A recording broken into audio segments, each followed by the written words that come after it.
Hello and welcome to the Rabyd Atheist. I'm Ed Rabyd, a former pastor turned atheist, now a compassionate anti-theist. Welcome to my channel. Like and share this video. Join the Rabyd Nation, a nation of people dedicated to normalizing atheism and deconversion by hitting that subscribe button.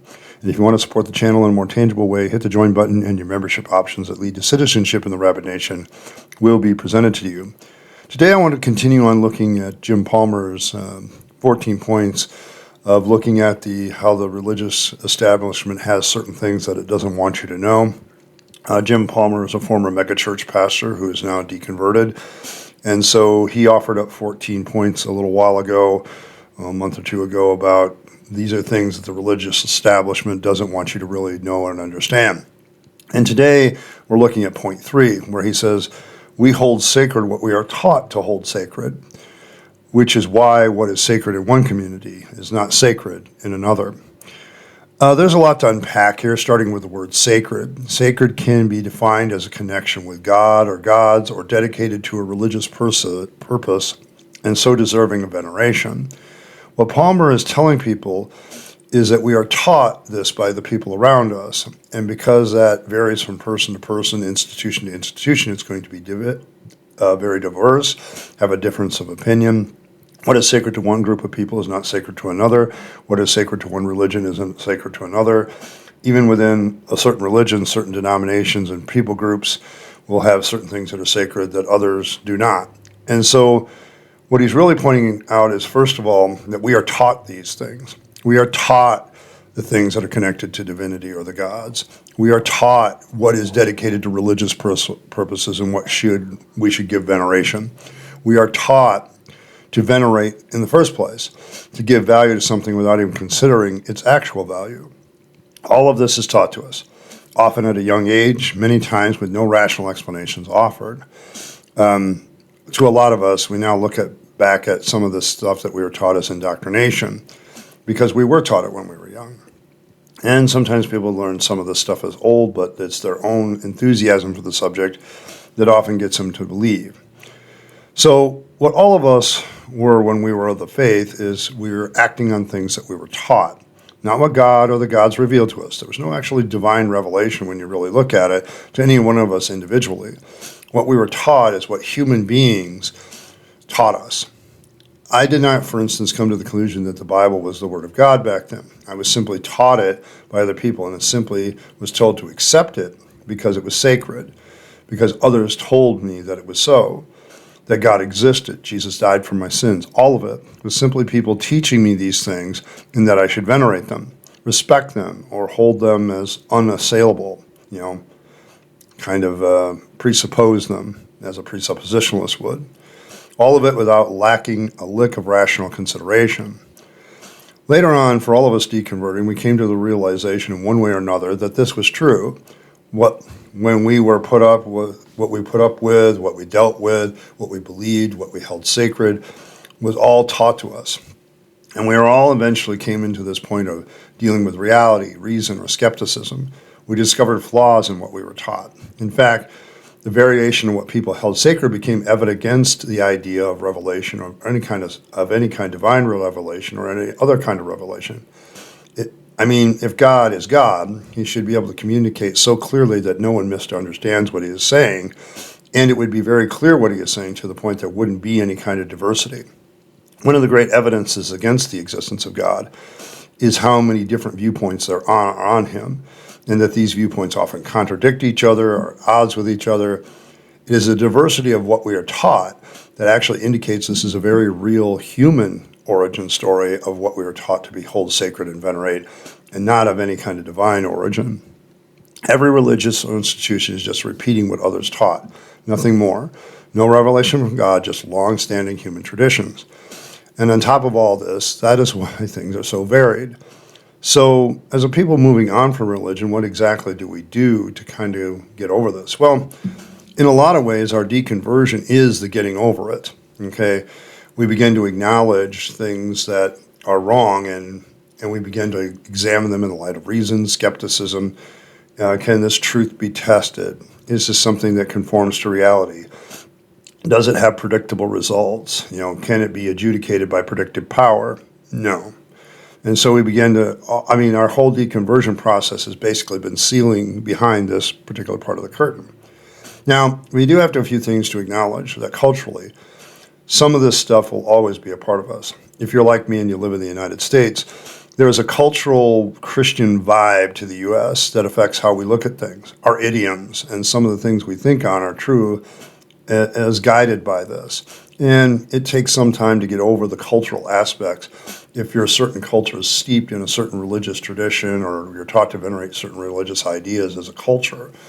That said, we can develop skepticism of all ideas. In fact, this is probably what brought us to our deconversion point in the first place, is our sudden skepticism of the truth of what we had been taught, no matter how long it had been taught, no matter how long it had been held by us.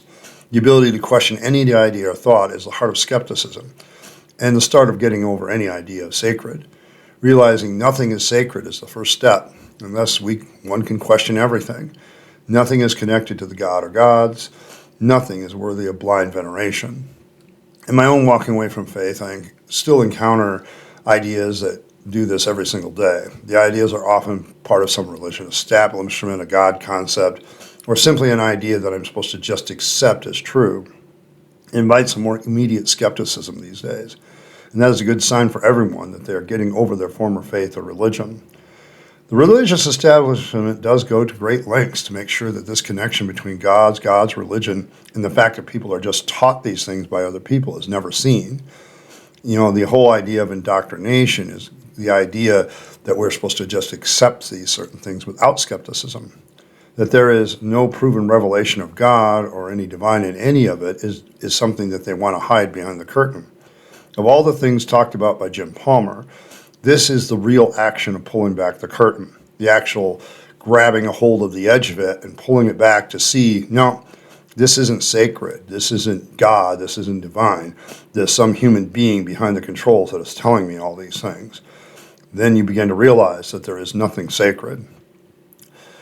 It was this process that enabled me to first discard Christianity, and a year later, any belief in God. The idea that any God exists is really something we are taught by our culture, if not necessarily by our religion, and told to venerate.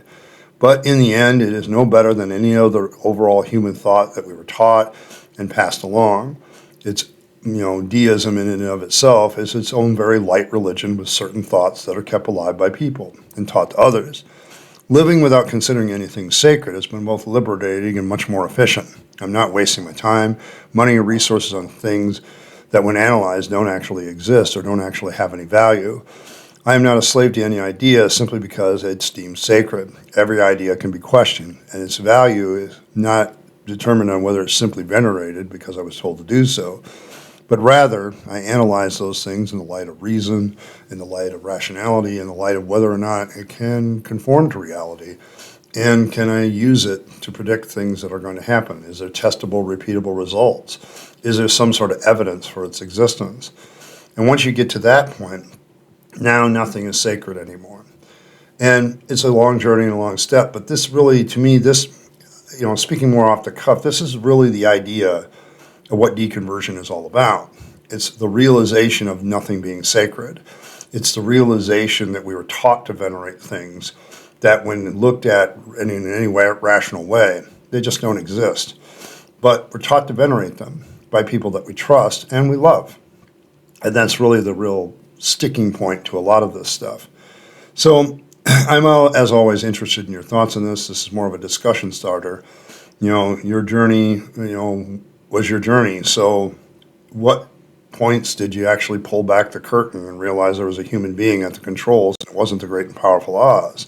At what point did you personally realize that a lot of things that you were taught were simply passed on traditions and didn't have any reality behind them or backing them? And how much did the fact that there's so much diversity of these traditions affect your deconversion? For me, it was always the most problematic thing about Christianity is, despite the claims of Christians that they were the one true faith, that there was so much variety in this one true faith. It seems like if God was such a good communicator, and he should be a good communicator when he is God, there shouldn't be this variety in the Christian faith or any other faith for that matter.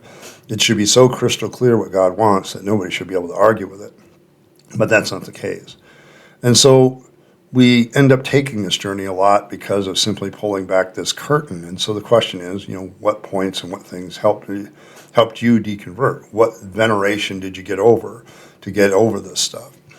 And so I'm kind of going to leave it there for you to take it away in the comments, but I think this is a good discussion starter point for those of us deconverting, because this seems to be the deconversion process in a nutshell, getting over the sacred, getting over venerating things that don't have any evidence for them.